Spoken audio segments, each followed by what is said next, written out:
RP publishing house में आप सभी का स्वागत है। आज मैं आप सभी से role of technology in curriculum development के बारे में चर्चा करूंगा। हम लोगों ने इस यूनिट में मॉडल्स ऑफ करिकुलम डेवलपमेंट के बारे में पढ़े थे। इस पर हमारे चैनल पर वीडियो है, आप जाकर देख सकते हैं। तो हम देखते हैं कि जो करिकुलम डेवलपमेंट में टेक्नोलॉजी का क्या रोल है।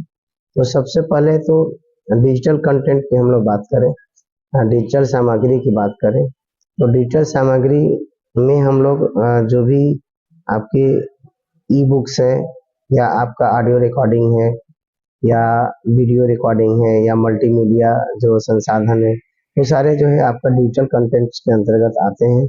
और ये डिजिटल कंटेंट जब हम निर्माण करते हैं तो इससे बच्चों को सीखने में काफ़ी मदद मिलता है। साथ ही जो हमारे पेरेंट्स हैं, खास करके इंटेलेक्चुअल डिसेबल बच्चे के जो पेरेंट्स हैं, उनको भी कहीं न कहीं इसका सहयोग मिलता है।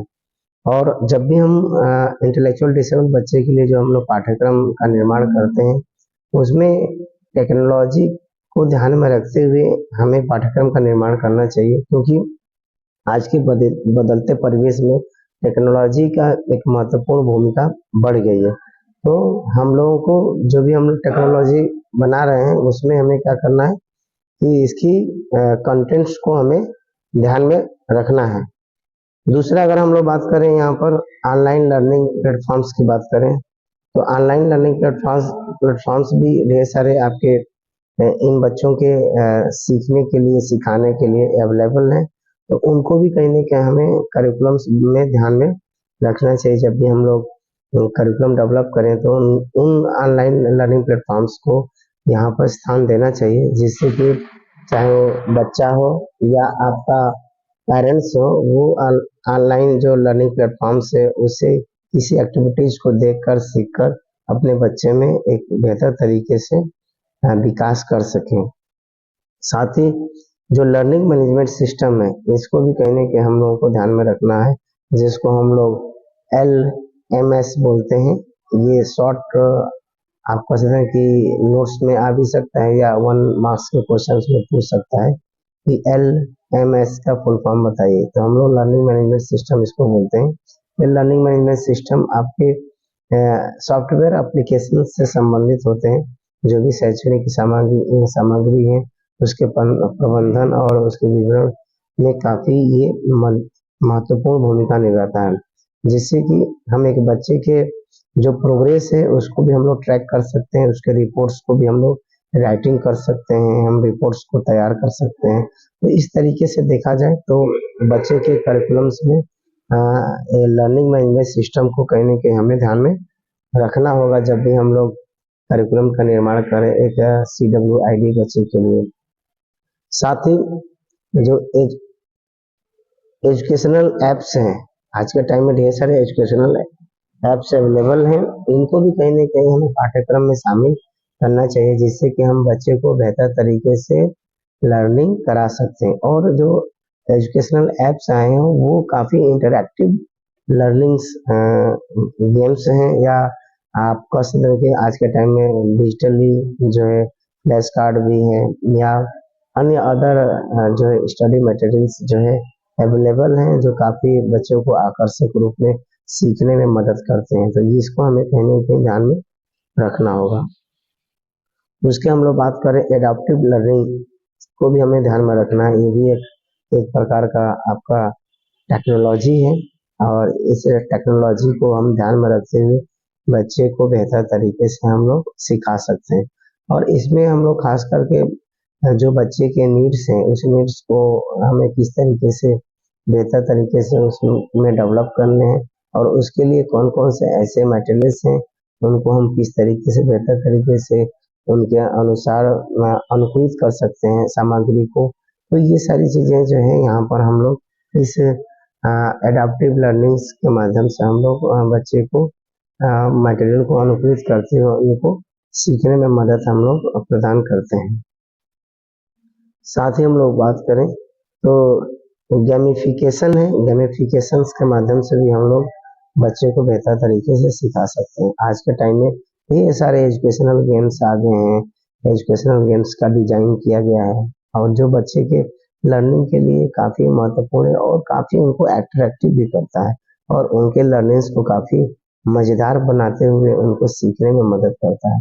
साथ ही हम इसमें अगर हम लोग बात करें, वो अंक की बात करें, डाइस की बात करें, लीडर बोर्ड्स की बात करें, जेन गेम की बात करें, इस तरीके की तमाम चीज़ें हैं उसमें जो शामिल है, जिससे कि बच्चे को सीखने को काफ़ी इफ़ेक्टिव बनाता है, आकर्षित बनाता है और बच्चा बेहतर तरीके से उस चीज़ को सीख पाता है। और हम अगले टेक्नोलॉजी की बात करें तो सीखने में व्यस्तता और रुचि को बढ़ाने के लिए कहीं न कहीं आपका जो रोल एंड टेक्नोलॉजी है उनकी एक महत्वपूर्ण भूमिका होती है। तो ये चीज़ें हैं जिसमें हम लोग ऑडियो की बात कर सकते हैं, वीडियो की बात कर सकते हैं, वेबसाइट्स की बात कर सकते हैं, एप्लीकेशंस की बात कर सकते हैं। ढेर सारे ऐसे हैं जो सब्जेक्ट्स को समझने में काफ़ी महत्वपूर्ण होता है। तो ये कहीं न कहीं जो आपके रोल ऑफ टेक्नोलॉजी वो करिकुलम डेवलपमेंट में महत्वपूर्ण भूमिका निभाते हैं। इसके अलावा समृद्ध और अधिक विविध विषय, ये भी चीज़ें हैं कहीं न कहीं हमको ध्यान में रखना होना चाहिए। बहुत सारे ऐसे हिडन्स एक्सपीरियंस होते हैं या बहुत सारे ऐसे होते हैं जो हिडन कंटेंट्स होते हैं, उनको कहीं न कहीं यहाँ पर हम लोग अलग-अलग वीडियो के माध्यम से, अलग-अलग जो टेक्नोलॉजी है उनके माध्यम से उनको रोचक बनाते हुए, आकर्षित बनाते हुए बच्चों के सामने हम लोग विषय वस्तु को प्रस्तुत कर सकते हैं, जिससे कि जो आईटी वाले बच्चे हैं वो भी काफ़ी गहनता के साथ उस चीज़ को सीख सकते हैं। साथ ही हम लोग देखें और भी role of technology in curriculum development में, तो एक तो समय काफ़ी सेव होता है अगर आप टेक्नोलॉजी का प्रयोग करते हुए अगर आप बच्चे को सिखाते हैं, अब टाइम आपका ज़्यादा जो किसी मैनुअल तरीके से जो सिखाने में लगता है, वो यहाँ टेक्नोलॉजी का सहारा लेके अगर आप सिखाते हैं, तो समय का जो है बचत होगा और बच्चा कम समय में ज़्यादा से ज़्यादा सीख पाएगा।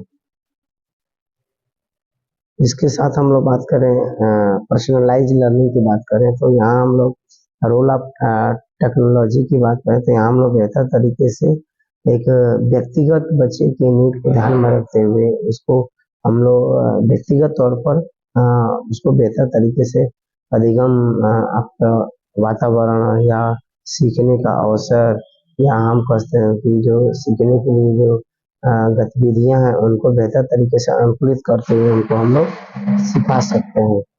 तो इस तरीके से हम लोगों ने इस वीडियो में जो रोल ऑफ आपका टेक्नोलॉजी इन करिकुलम डेवलपमेंट में उसके बारे में हम लोगों ने ये चीज़ देखा। अगले वीडियो में हम आप सभी से रोल ऑफ जो टीचर हैं आपके करिकुलम डेवलपमेंट में उनकी हम बात आगे करेंगे कि जो टीचर हैं उनकी करिकुलम डेवलपमेंट में किस तरीके से भूमिका होती है।